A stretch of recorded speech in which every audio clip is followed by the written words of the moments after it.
여러분, 이혼소송에서 판사님이 5억 지급하라고 판결을 내렸어요. 그러면 법원이 알아서 상대방 주머니 털어서 내 통장에 5억을 꽂아줄까요? 절대 아닙니다. 판결문은 그냥 돈을 받을 권리일 뿐이에요. 실제로 제가 상담을 하다 보면요, 소송에서 이기거나 협의이혼으로 재산 분할 받기로 하고 정작 돈은 한 푼도 받지 못해서 피눈물 흘리시면서 찾아오시는 분들 있거든요. 이분들 이야기를 들어보면 하나같이 소송 전 골든타임을 놓쳤거나 상대방의 뻔한 거짓말에 속아 넘어갔다는 공통점이 있습니다. 그래서 오늘은 어렵게 받아낸 이 이혼 판결문 휴지 조각으로 만들지 않으려면 꼭 알아야 될 재산 분할 못 받는 사람들의 3가지 특징과 내 돈 받아낼 수 있는 필승 전략까지 싹 다 알려드릴게요. 만약에 지금 소송 고민 중이시거나 진행 중인 분들 오늘 영상 놓치지 마세요. 안녕하세요. 여러분들의 재산지킴이 변호사 최선혜입니다. 변호사님, 이혼 소송을 하고 상대방한테 얼마를 받으라는 판결을 받았는데요. 법원이 주라고 해도 돈을 안 주는 경우가 있어요? 그러면 어떻게 해야 돼요?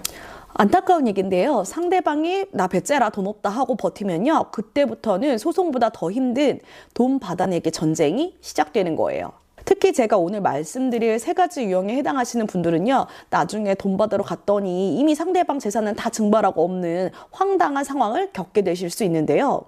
첫 번째는요, 소송만 하고 안전장치는 안 건 사람입니다. 그러니까 가압류 가처분 미조치한 분이에요. 비용이 아까워서 망설이다가 타이밍을 놓치는 거죠. 이 유형이 제일 안타까워요. 변호사님 일단 소송부터 하고요. 애아빠가 설마 애들 못까지 빼돌리겠어요 하시는 분이 있고요.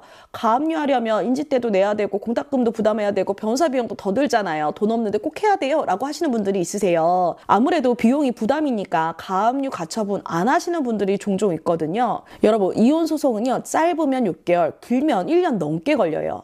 이 기간은 상대방이 재산을 빼돌리기에 아주 충분한 기간입니다. 실제로 소송 중에 계좌 조회를 했을 때는 분명히 계좌에 1억 원이 넘게 있었는데 나중에 이 돈을 다 빼돌려서 강제 집행할 만한 재산이 없어진 경우도 있고요.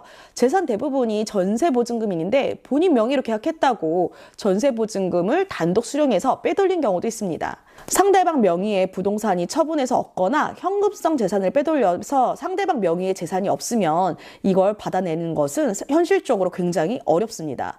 받아낸다 하더라도 시간이 진짜 많이 걸리고요. 심지어 유일한 재산인 주택을 몰래 전세권 설정해서 상대방을 강제 집행 면탈죄로 제가 형사고소한 사건도 있었어요. 그래서 소송 전에 상대방이 눈치채기 전에 가압류, 그러니까 통장 부동산에 대한 가압류나 가처분을 딱 걸어놓는 게 필수입니다. 이걸 안 한다, 소송에서도 다 이기고 재산 때문에 땅치고 후회하실 수 있는 거죠. 여러분, 소송에서 이기는 게 전부가 아니라 내가 받을 돈을 받아내야 이기는 겁니다. 두 번째는요, 집 팔아서 줄게 라는 말에 속아서 가압류 가처분 풀어준 사람입니다.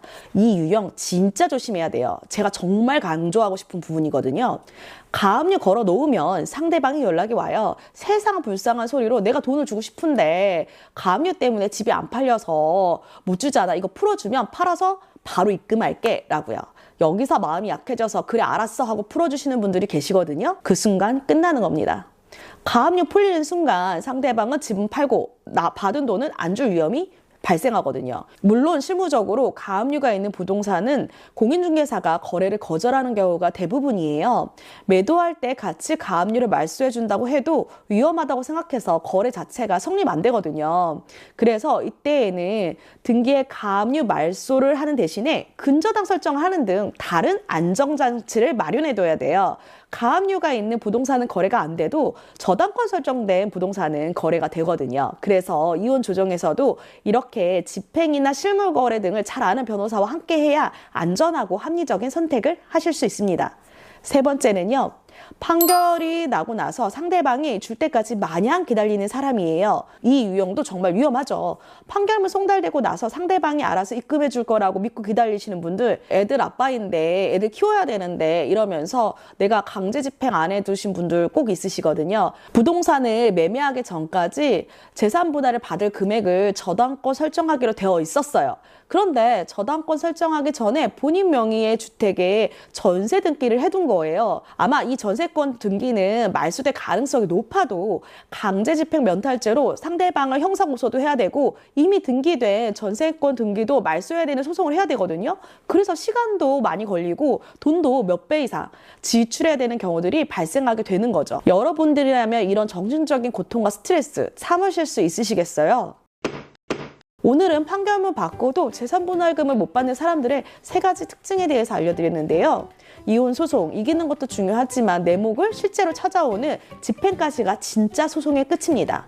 판결문은 돈이 아니에요. 강제로 돈을 뺏어올 수 있는 권리일 뿐입니다. 그러니까 판결 났다고 긴장 풀지 마시고요. 돈이 입금되는 그 순간까지 절대 방심하시면 안 됩니다. 상대방이 재산을 빼돌릴 기미가 보인다, 아니면 오늘 설명드린 상황과 내 상황이 같다, 그러면 망설이지 마시고 전문가의 도움을 즉각 받아서 조치를 취하셔야 돼요.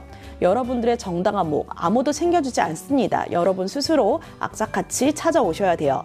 다음 영상에서도 여러분의 소중한 재산을 지킬 수 있는 현실적인 법률 정보 준비하고 있으니까요. 구독, 알람 설정하셔서 꼭 확인해 주세요.